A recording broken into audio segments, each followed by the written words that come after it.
라합은 이방 여인이었으면서도 또 그는 직업이 창녀였어요. 유대인들로 본다면 이방인이라는 것만 해도 아주 혐오의 대상인데 이방인 중에서도 그는 성경에서 얘기하는 제일 더러운 죄라고 하는 음행을 직업으로 먹고 사는 그런 자였었어요. 그러한 자가 하나님 앞에 협조함으로써 신분이 바뀝니다. 신분이. 여러분, 우리가 그럴 수 있을까요? 여러분이 평소에 이렇게 더럽고 옆에 가기도 싫고 말 붙이기도 싫고 더 심하게 얘기하면 선입견 때문에 복음도 전파하지 않고 뒤돌아 설 수 있었던 어떤 그러한 대상이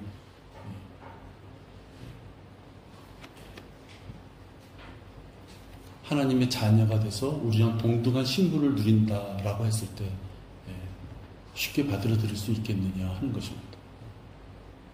우리 인간의 선입견은 아주 강력히 작용하죠.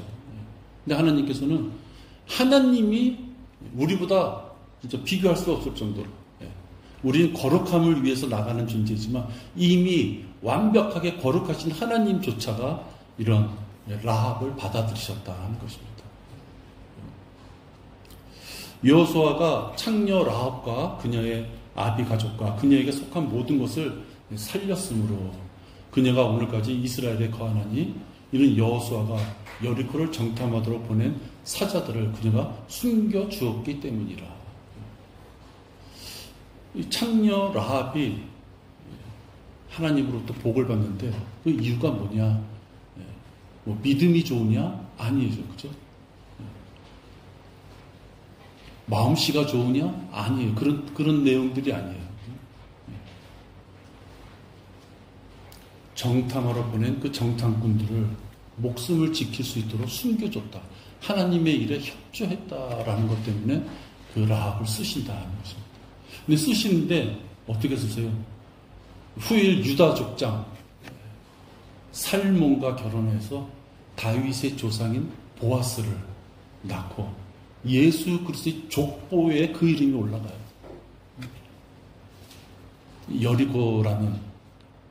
여리고의 의미가 아주 나쁜 것입니다. 여리고라는 의미가 아주 나쁜 곳이에요. 그 여리고 성읍에 있는 이방인들 중에서도 오다 가다 제일 사람들이 많이 볼 수 있는 눈에 띄는 그 성벽 위에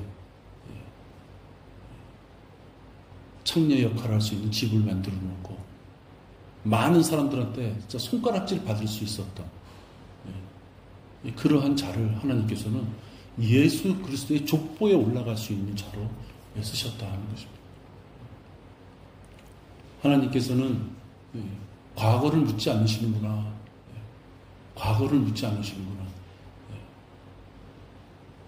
과거의 어떤 모습이 어떻게 있다 할지라도 하나님 앞에 자기의 죄를 회개하고 그 죄로부터 돌아서고자 발길을 돌려서 성별된 자들을 하나님께서는 동등하게 쓰시는데요. 라합의 경우를 보면 이렇게까지 다윗의 조상이 보아스를 낳고 결국은 예수 그리스도의 족보에 그 이름을 올리게 하는 그러한 자로 쓰셨다 하는 것입니다. 전쟁에서 있었던 이야기 중에 하나죠. 그 다음에 또 하나 봅니다. 하나님은 전쟁에는 겸손하게 최선을 다하라 하십니다. 어떻게 보면 너무 상식적으로 당연한 일이지만 여기에 우리가 까당까당 넘어진다는 것을 알 수 있습니다.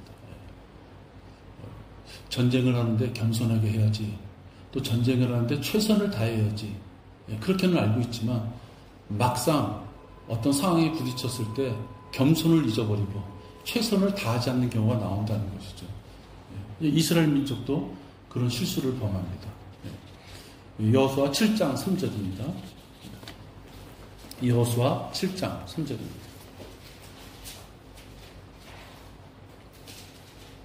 그들이 여호수아에게 돌아와서 그에게 말하기를 백성을 모두 올라가게 하지 말고 약 2, 3천 명만 올라가서 아이를 치게 하시고 온 백성으로 거기서 수고하지 않게 하소서. 이는 그들이 소수임이니이다 하므로 백성 가운데서 약 3천 명이 거기로 올라갔다가 아이 사람들 앞에서 도망하니라. 지금 읽은 이 구절의 앞 배경은 뭐예요? 여리고성을 돌며 그들이 함성을 지르자 집을 세울 수도 있었던 그런 두꺼운 성벽이 360도 와르르 다 무너진 거예요. 그래서 원형을 돌던 그 이스라엘 군사들이 자기 앞을 향하여 곧장 들어가면 다 점령하는 거죠. 어떤 출구만 무너져서 그쪽 출구로 다 모여서 그냥 들어가는 것이 아니라 성벽을 돌다가 성벽이 다 무너지자 자기 앞을 그냥 보고 들어가면 되는 거예요. 그 정도로 성벽이 완전하게 무너진 걸 보여줘요. 이러한 승리를 가져왔던 것이 바로 그들의 전쟁이었어요. 그들이 이렇게 완벽한 승리를 거두자 이제 그 근처에 있는 아이성을 치러 가는데 이 사람들이 보기에는 여리고에 비하면 너무 형편없이 연약한 거였어요. 그래서 그들이 결정한 것은 수고하지 않겠소. 전쟁을 하는데 수고라는 표현까지 있어요. 우리가 전부 다 가가지고 그 조그만 성 하나 치는데 우리가 그렇게까지 할 필요가 있습니까? 그들은 소수니 3천 명만 가죠. 결국 그들은 3천 명만 갖고 올라갔다가 패하고 죽임을 당하고 쫓겨나는 그 여리고라는 그 큰 성을 점령했던 바로 그 동일한 민족임에도 불구하고 상대를 얕봤을 때 그들에게 패배만 주어진 것을 보게 됩니다. 그들이 그런 큰 실수를 저지르지 않았어도 됐죠. 무슨 일이냐? 겸손하게 최선을 다하는 마음가짐이었으면 3천 명만 올라가서 죽을 염려도 없고 3천 명만 올라가서 패할 염려도 없었죠. 어떻게 보면 전체가 다 올라가서 대적했으면 그들이 질의 겁을 먹고 항복했을 수도 있어요. 조그만 인원이 올라오니까 그들이 이제 대적하게 됐던 것이죠. 이스라엘 민족은 그렇게 한번 큰 코를 다친 후 8장 3절에 보면 정신을 차립니다. 패배와 죽음을 맛본 다음에 정신을 차리는 거예요. 그리하여 여호수아와 모든 군인들이 아이를 치러 올라가려고 일어나더라. 여호수아가 힘센 용사 3만 명을 뽑아 밤에 그들을 보내며 이제는 본격적으로 수뇌부라고 할 수 있는 여호수아하고 군인들이 올라가죠. 이번에는 3천 명이 아니라 3만 명이 올라갑니다. 그들의 전부 군사력에 의하면 3만 명도 적은 거죠. 그러니까 처음부터 그들을 너무 얕잡아 보지 않았으면 그렇게 되지 않았을 텐데 얕잡아 보는 바람에 큰 코를 다칩니다. 26절에 보면 여호수아는 아이의 거민을 완전히 멸하기까지, 여기서도 이제 완전히 멸하기까지 창을 폈던 그의 손을 거두지 아니하였더라.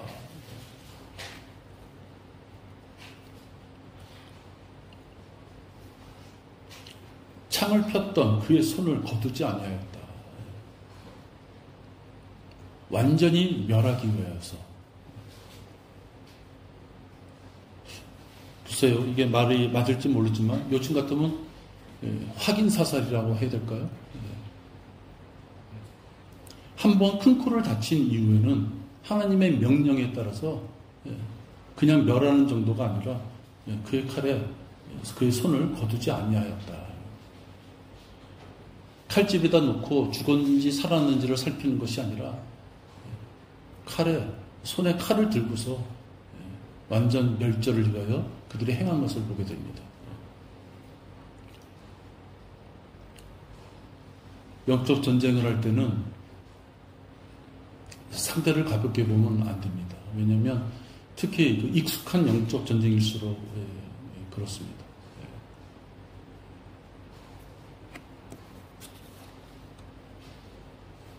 우리 집은 기도 제목이 이제 정의 때문에 기도 제목을 올리잖아요. 그죠?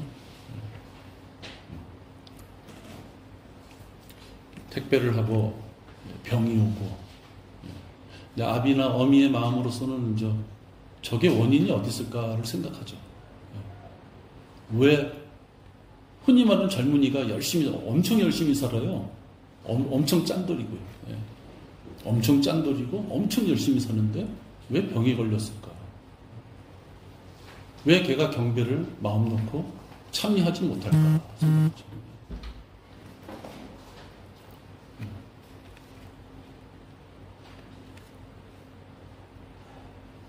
마귀가 주는 권세를 그가 벗어나지 못하기 때문에 그런 것입니다. 안타까운 일이지만, 그죠? 자기의 신분이 하나님의 자녀가 됐음에도 불구하고, 마귀가 주는 그 겁박, 압박감, 현실적인 그 초조함, 그런 것들을 이겨내지 못하는 것이죠. 그 부모는 열심히 살아라를 하는 것을 가지고 아이와 싸울 필요가 없어요. 인간적인 면에서는 열심히 살아요. 하나님 앞에 열심히 하지 못한다는 것이죠. 하나님 앞에 열심히 하지 못하는 자가 하나님 앞에 손을 내밀고 무엇을 달라 그랬을 때 하나님이 절대로 주실 리가 없어요. 하나님 앞에 부정적이고 하나님 앞에 행함이 없는 자가 그의 손을 내밀었을 때마다 그의 입에다가 맛있는 걸 턱턱 넣어주면 자기 행위가 정당화되는 거예요. 그렇죠? 하나님이 왜 자기의 자녀를 그렇게 엉뚱하게 키우시겠어요?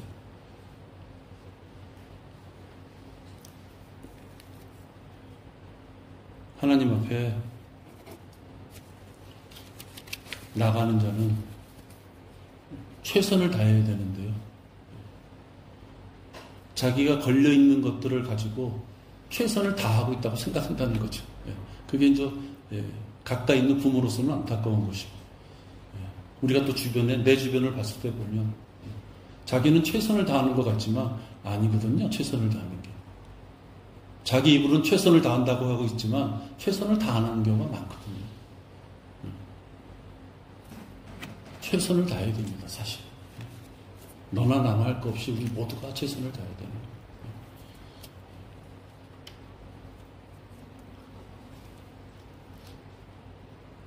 또 여호수아 10장 19절에도 보면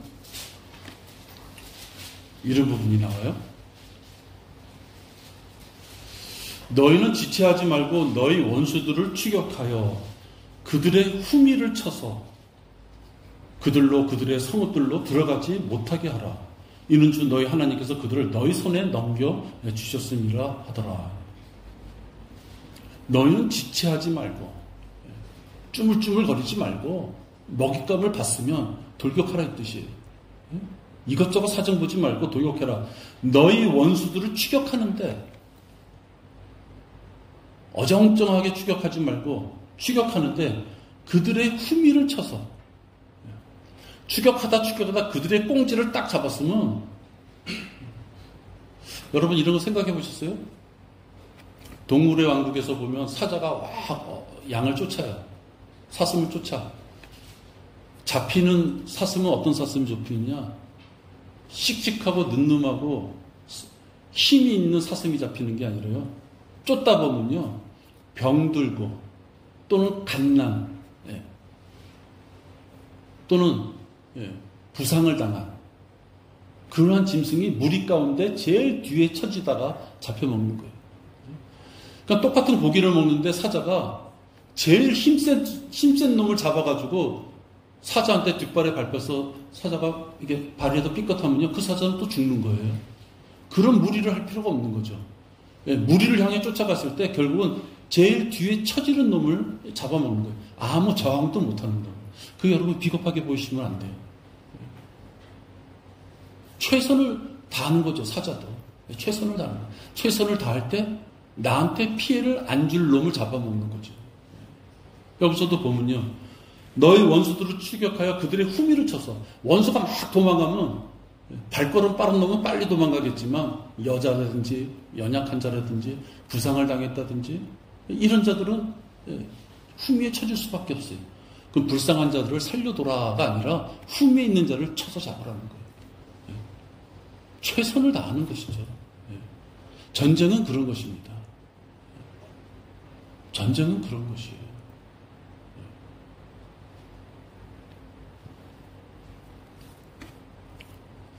그 다음에 또 하나님께서는 뒤통수 기습 공격도 하신다. 뒤통수. 이게 좀 멋있는 말로 할 게 없어서 그냥 내가 생각나는 대로 적었는데요. 약간 매복하고도 비슷하죠. 우리가 첫 시간에 매복에 대해서 배웠는데 하나님께서도 야 일대로 나와 싸워 그런 싸움만 하신 것이 아니라 싹 숨었다가 지나가는 놈을 탁 죽이는 그런 매복도 있다고 내가 말씀드렸어요. 그런가 하면 정면으로 가서 싸우지 말고 약간 뒤로 돌아서 뒤통수를 쳐라 이런 싸움입니다. 하나님께서 계속 얘기하지만 전쟁은 그런 것이다. 낭만적으로 생각하면 안 된다는 거죠. 사무엘하 5장 23절이에요. 사무엘하 5장 23절.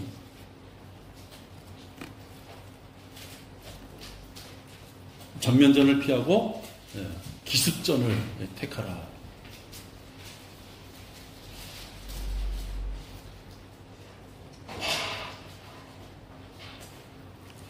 다윗이 주께 물으니 주께서 말씀하시기를 너는 올라가지 말고 그들 뒤로 돌아서 뽕나무들 맞은편으로 그들을 엄습하되 이렇게. 정면으로 올라가서 싸우지 말고 그들 뒤로 돌아서 가장 다치지 않고 가장 쉽게 이길 수 있는 방법이 있으면 매복이든 후미를 치든 그 방법을 택하는 거예요. 우리의 영적 정도도 약간 그런 면에서 지혜가 있어요. 말 시작하자마자 끝날 때까지 성경 구절에 있는 100%의 말만 한다고 생각해 보세요. 영적 전쟁은 꼭 그 길만 있는 것이 아니다는 거예요. 그의 상태에 따라서, 그 자연인의 상태에 따라서, 자연인을 앞에다 놓고 성경 구절로 시작해서 성경 구절로 끝나면 그건 뭘 알아듣겠어요? 영이 죽은 자인데. 그건 영이 죽은 자예요. 내 앞에 있는 자가 자연인이라면. 물론 그가 조금 교회도 다니고 그래서 조금 성경 지식이 있다면 그렇게 해도 그가 알고 있는 성경 지식이 잘못됐다는 걸 일러주기 위해서 파고 들어갈 수 있겠지만 그게 아니고 그가 자연인이라면 아무도 모르는 자에게 하나님은 이루셨어 하고 그냥 쫙 얘기해버리면 질려버리죠. 상대에 따라서는 뒤를 돌아서 비록 하나님의 말씀은 잘 몰라도 그것이 죄인지를 알게 해줄 수 있는 지혜가 있다면 뒤를 돌아서요. 그의 약점을 탁 치는 거예요. 그렇죠? 영적 전쟁은 꼭 전면전만 있는 것이 아니다. 하나님께서도 때에 따라서는 그들 뒤로 돌아가서 그죠? 엄습하라. 엄습은 무슨 뜻이에요? 은밀히 공격하라는 뜻이에요. 네? 뒤로 생각해봐요. 뒤로 돌아가서 적을 은밀히 공격하라는 얘기예요. 또 다른 방법 하나입니다. 하나님께서는 영적 전쟁을 통할 때 우리들 지혜를 주시는 것이 이중첩자를 활용해라. 이중첩자. 여러분 우리나라 근대사에도 보면 뭐 옛날에 이수근인가요? 그 이중간첩 누구죠? 우리나라도 있죠. 빨갱이하고 우리 사이에 껴가지고 이중간첩 돼서 이수근이 아닌가? 이수근 목사님이 감에 계신 거 보니까 이수근이 아닌가? 한때 우리나라가 시끌벅적했던 그 있었는데 보통 첩자 그래도 스파이 그래도 기분이 나쁘죠. 못된 놈들 이런 생각이 들어요. 우리나라 스파이가 돼서 적진에 들어가서 정보를 캐와도 왠지 스파이라는 것이 좀 떳떳지 못한 생활을 하는 것처럼 느껴져요. 그런데 그 스파이도 보통 스파이가 아니라 이중 스파이야. 네? 가운데 껴서 언제 때는 이 편 했다가 언제 편 또 우리 편 했다가 이렇게 왔다 갔다 하는 스파이예요. 그런 스파이까지도 하나님께서는 활용하셨다 하는 것이에요. 너무 비겁해 보입니까? 야, 하나님이 좀 떳떳하게 해놔서 그냥 물리쳐버리고 그냥 딱 그래버리지. 여러분, 사무엘하 15장 35절에 보면 다윗이 그의 목숨을 구하고 그가 하나님의 자녀로서의 그 생애를 이어가기 위한 방법 중에 하나가 이 첩자를 활용하는 것이죠. 첩자. 성경에 있는 말씀이에요.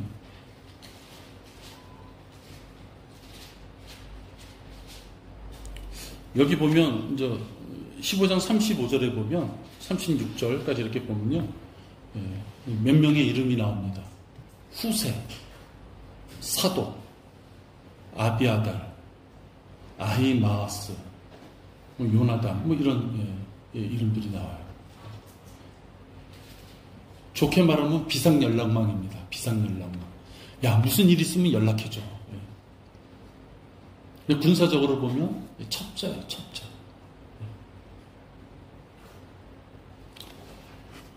사무엘하 15장 35절 보면요, 내가 거기서 제사장들인 사독과 아비아들과 함께 있지 않느냐. 여기서 내가, 이것은 후세를 얘기해요. 지금 너무 많이 읽으면 시간이 가서 생략해서 그러는데요, 후세를 얘기해요. 이 후세는 다윗왕의 친구긴 한데 단순한 친구 이전에 다윗왕의 정책을 결정할 때 의견을 낼 수 있는 정도의 사람이었어요. 다윗이 도망가는 길에 후세를 만나서 후세로 하여금 너는 나와 같이 도망가지 말고 아직 거기에 그냥 성에 남아있어라, 이렇게 얘기하는 장면인 거죠. 후세가 나오자, 야, 큰일 났어, 우리 같이 도망가서 같이 살자가 아니라 나는 도망갈 테니 후세 너는 좀 거기에 그냥 남아있어라. 왜? 할 일이 있다, 이 뜻이에요. 이 후세가 나중에는 아히도펠이라는 자가 다윗을 잡을 수 있는 절호의 계략을 짜내요. 아히도펠이라는 자가. 근데 후세가 왕한테 보고를 해요. 어떤 보고냐? 아히도펠의 계략은 아주 잘못된 겁니다. 만약에 아히도펠이 그 계획대로 그냥 했으면 다윗은 아주 위태로운 상황에 빠지는 거였어요. 그러니까 아히도펠 입장에서 보면 정확한 군사적인 전략을 짰던 거예요. 근데 다윗이 남겨둔 후세가 가운데 껴가지고 모략질을 한 거예요. 한마디로 얘기하면. 다윗이 살아나게 된 계기가 그런 모략이 들어가 있다는 거예요. 내가 거기서 제사장들인 사독과 아비아들과 함께 있지 않느냐. 그러므로 내가 왕궁에서 듣는 것은 무엇이든지 제사장들인 사독과 아비아들에게 고할지니라. 후세야, 네가 들었던 정치적인 군사적인 그런 얘기가 있으면 그 당시에 제사장인 사독과 아비아들에게 살짝 얘기해줘라. 네가 들은 게 있다면. 아비아들은, 이 후세는 정치가예요. 그렇기 때문에 돌아가는 상황을 듣고 나한테 필요한 거 있으면 제사장한테 전달해줘라. 그럼 어떻게 된다? 제사장들 36절에 보면 보라, 그들이 그들의 두 아들 사독과 아비아들, 그 두 사람의 두 아들 누구냐? 사독의 아들 아히마아스와 아비아달의 아들 요나단이 함께 거기에 있으니 너희는 그들을 통해서 너희가 들을 수 있는 모든 것을 내게로 보낼지니라. 후세가 사독이나 아비아달한테 얘기하면 그 두 사람의 아들인 아히마아스와 요단을 통해서 다윗이 나한테 그 소식이 들어온다, 이 뜻이에요.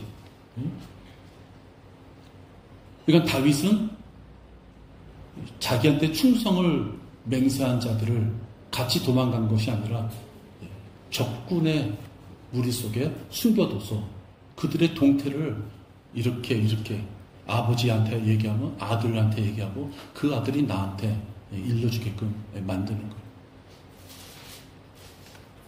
이 첩자예요, 첩자. 여러분, 다윗 그러면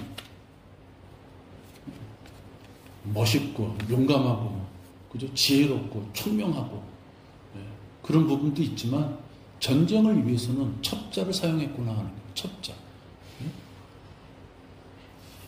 전쟁에는 깨끗한 것이 없다. 그래서 후세가 들어보니까 이 아히도펠의 그 계략으로 의하면 다윗이 죽게 생겼거든요. 예. 꼼짝없이 죽게 생긴 거예요. 그러니까 후세가 다윗한테 얘기해요. 후세가 이런 식으로 지금, 죄송합니다. 그 아히도펠이 이런 식으로 당신을 공격하려고 합니다. 그렇게 얘기해주고 대비를 하게 해놓고 그 다음에 이 후세는 왕에게 정반대의 의견을 줘요. 그래서 이 아히도펠은요, 나중에 자기 고향으로 그냥 가버려요. 자기가 충신인데 다윗의 충신이었던 자가 하는 말을 듣고 자기 의견을 무시한 거잖아요. 그러니까 이는 나중에, 내가 좀 기억력이 좀 그런데, 나중에 자기 고향에 가서 자살해서 죽어요. 난 그렇게 좀 알고 있거든요. 지금 어떻게, 지금 기억이. 어쨌든, 낙향을 해서, 그러니까 다윗의 이 계략은 완벽하게 성공하는 거예요. 자기가 죽을 뻔한 것을 미리 알아듣고, 오히려 자기를 저로의 기회로 죽일 수 있는 자를 정반대의 계략을 짜면서 그를 죽이고 다윗은 살아나는. 그래서 이중첩자를 통해서 전쟁도 치르지만 그 다음에 또 하나 모략을 통해서도 전쟁을 치른다. 우리가 보통 모사꾼, 모략, 어떤 계략, 어떤 계책, 뭐 이런 말 쓰죠. 제가 이렇게 사전에 한번 찾아봤더니요, 이렇게 돼 있더라고요. 남을 해치려고 속임수를 써서 일을 꾸민, 이제 이게 모략이라고 돼 있더라고요. 남을 해치려고 계략을 써서 일을 꾸민. 이 후세는 거짓을, 다윗으로 봤을 때는 너무나도 귀한 거짓인 것이죠. 어쨌든 거짓은 거짓이에요.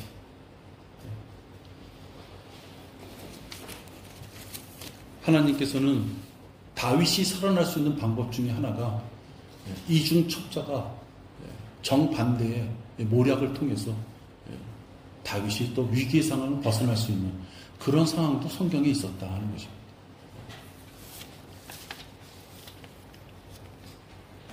사무엘하 17장 14절에 보면요. 사무엘하 17장 14절입니다. 압살롬과 이스라엘 모든 사람이 말하기를 아렉인 후세의 계략이 아히도펠의 계략보다 더 낫다 하였으니 사실은 아니거든요. 많은 사람이 넘어간 거예요. 속은 거예요. 이는 주께서 압살롬에게 재앙을 가져오실 의도로, 만약에 아히도펠의 계략대로 행하면 다윗이 멸망하고 죽임을 당하고 압살롬이 승리할 수 있기 때문에 압살롬에게 재앙을 가하기 위해서는 아히도펠의 계략을 무산시켜버린 것이, 누구를 통해서? 이중첩자인 후세를 통해서. 하물며 아히도펠은 스스로 물러나서 자살할 수 있는, 그렇게까지 만드셨다.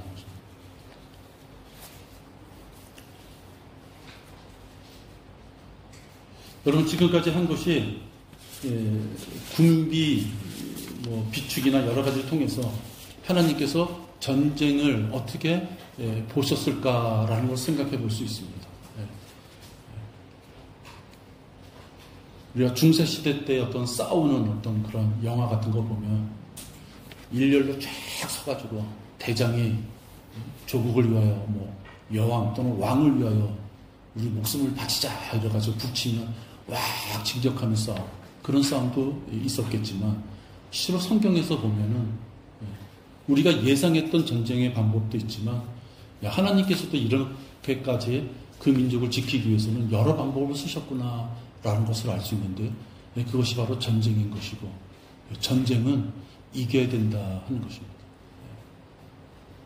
여러분들, 하나님의 전쟁 방법에 대해서 배웠습니다. 여러분들 성경을 한번 읽으실 때 그냥 평소 때는 싸웠구나, 이겼구나 이렇게만 읽으셨을지 모르는데 하나님이 수많은 전쟁 방법 중에서 이런 방법을 여기서도 쓰셨구나 한번 이렇게 체크해 놓으시면 단조로운 전쟁 이야기가 더 실감나게 들리지 않을까 이렇게 생각이 됩니다. 기도하겠습니다. 하나님 아버지 감사를 드립니다. 전쟁은 하나님이 주관하시고 하나님의 예지의 능력에 따라서 미리 아심이 있고 그렇기 때문에 누가 죽을지 누가 살지를 아신다고 하셨습니다.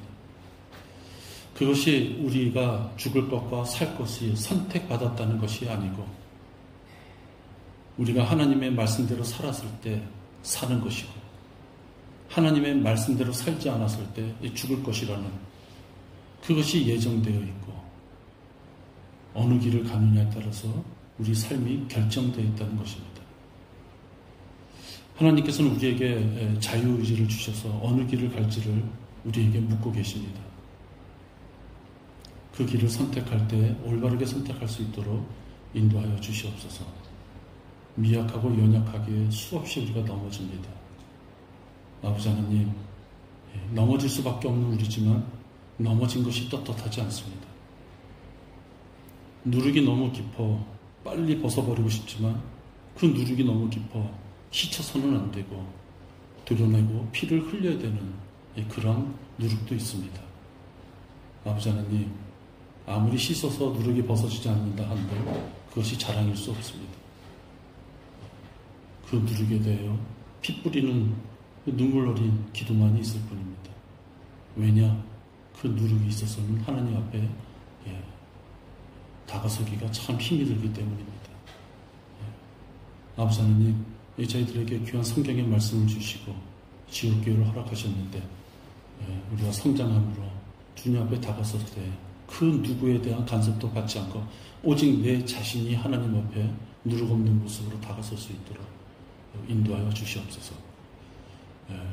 또 한 주간 저희들 생활할 때에도 아버지 하나님 세상에 나가 많은 어려움이 있을 수 있는 그러한 또 시간을 보내야 되는데 지켜나가고 인도함 받을 수 있도록 주님 돌봐주시옵소서. 승훈 형제가 멀리 일본에 가 있습니다. 안전하고 무사한 귀갓거리 되도록 귀가의 길이 되도록 인도하여 주시옵소서. 또 윤근호 형제 아버지 하나님 살펴주셔서 주님 앞에 경배 드릴 수 있는 그의 여러 가지 환경들이 여건들이 조성되어질 수 있도록 하나님의 강권적인 손길로 그 어려움들을 주님 살펴주시옵소서.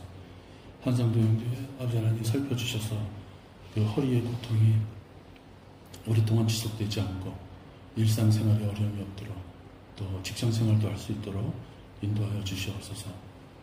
또 우리가 수요 기도회를 통해 나오는 기도 제목들이나 또 우리가 수시하는 모든 기도 제목들이 아버지 보시기에 합당함으로 그 기도들이 응답받아 저희들 실제적으로 생활하는 데 있어서도 큰 힘이 될 수 있도록 인도하여 주시옵소서. 주 예수 그리스도 이름으로 기도했습니다. 아멘. 네, 마치겠습니다. 오늘 수요 거리 설교가 없기 때문에 찬양대 일정 흐름으로 만드는 공부 없는 것으로 하겠습니다.